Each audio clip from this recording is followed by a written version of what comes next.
What's up, guys? We're going to just show you briefly the Micron gauge that comes with the Yellow Jacket ManTooth.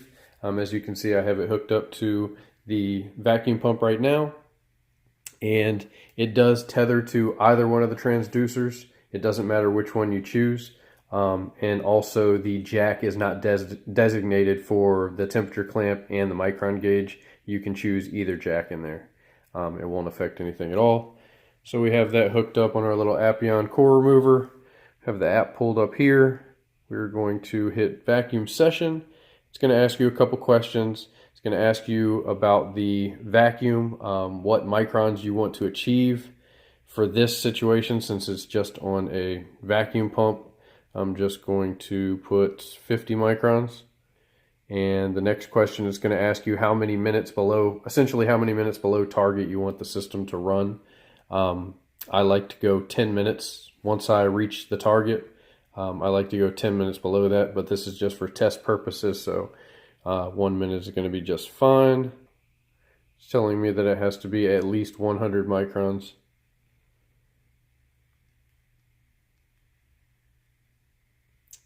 Let's see if this will work. All right, so now we're going to excuse me, power up our transducer.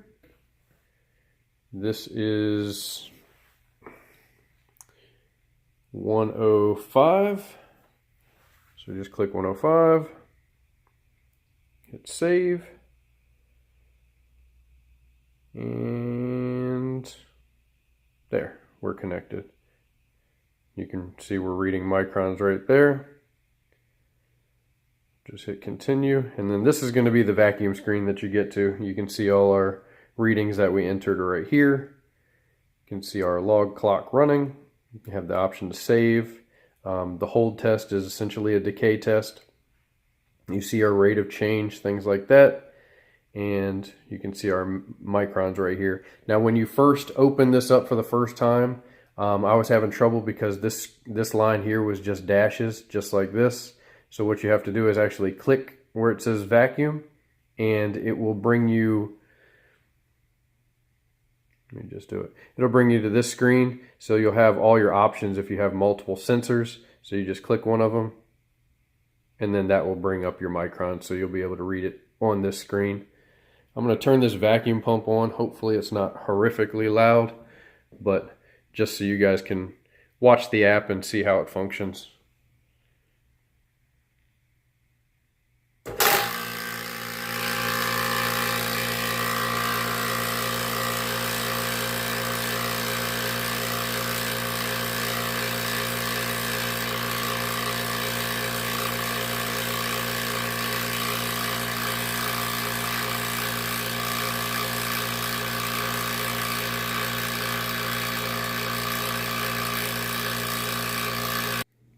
You can see our microns are rising back up now, which is expected. The vacuum and everything shut off. But essentially, that's the Micron Gauge side of the app. So I'm going to shut this off, and we will go ahead and head over to the wrap-up, and I'll let you know my final thoughts on the tool. All right, guys, we're going to go ahead and run through some pros and cons of the product, and then I'll just give you my overall opinion on it, and we'll wrap this video series up. I'm going to go ahead and start with the cons. There's not a whole lot of them, but for number one, the name of the product, the ManTooth. I understand what they were doing with manifold, Bluetooth, sort of pairing them, but the name was honestly a terrible choice. I believe that because I don't see these out there very much, there's a handful of people that use them, but I personally believe after using them and testing them, that the name itself is actually holding the product back. As funny as that may sound, everybody knows that it's kind of an unusual name. They had a generation 1 before this right here.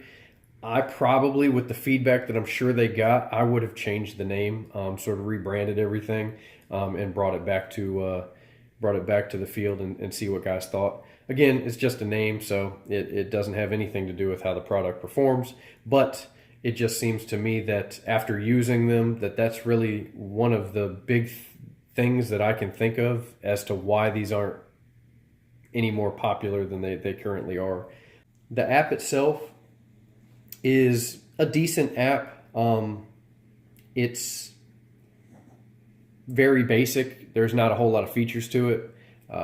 So if you like basic, easy to read screens, things like that, then this app will be right up your alley. If you're looking to like trend data, things like that, this app doesn't have those features at this time. It may have them later, but as of right now, you can't really trend data. You are able to save history and save your actual readings, but it would just be the physical readings on the screen versus log data over time.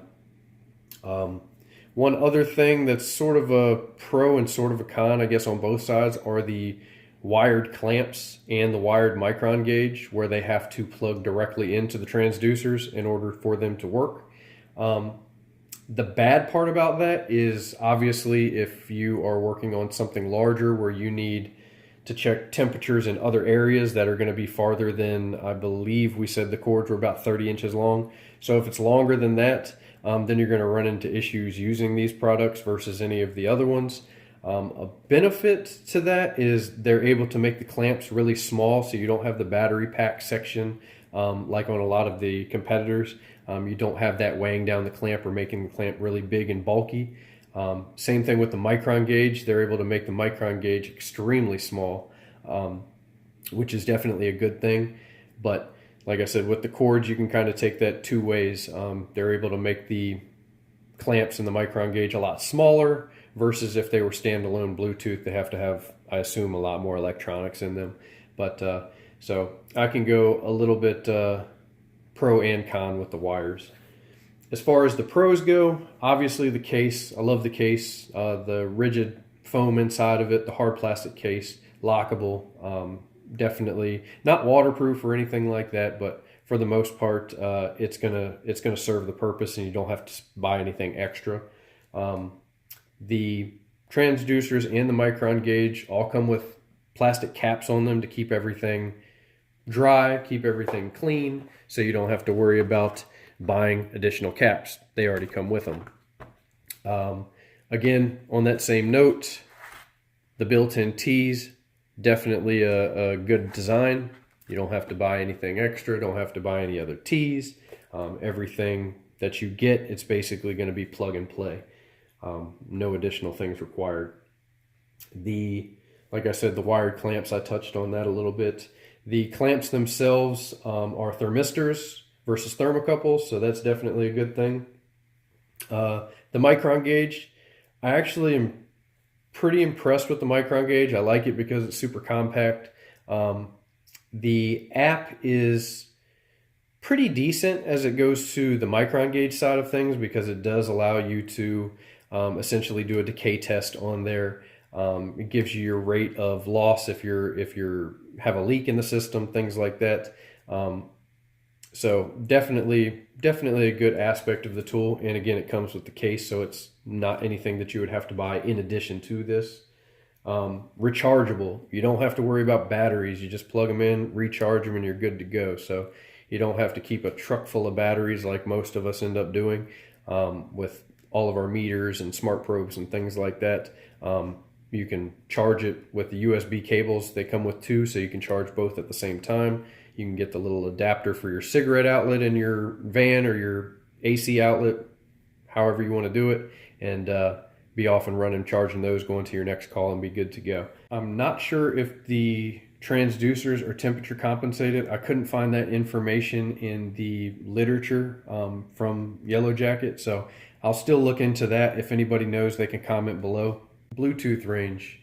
Bluetooth range is very solid on this product. I believe I was getting 300 feet unobstructed view and about 100 feet of outside of line of sight on obstructed view.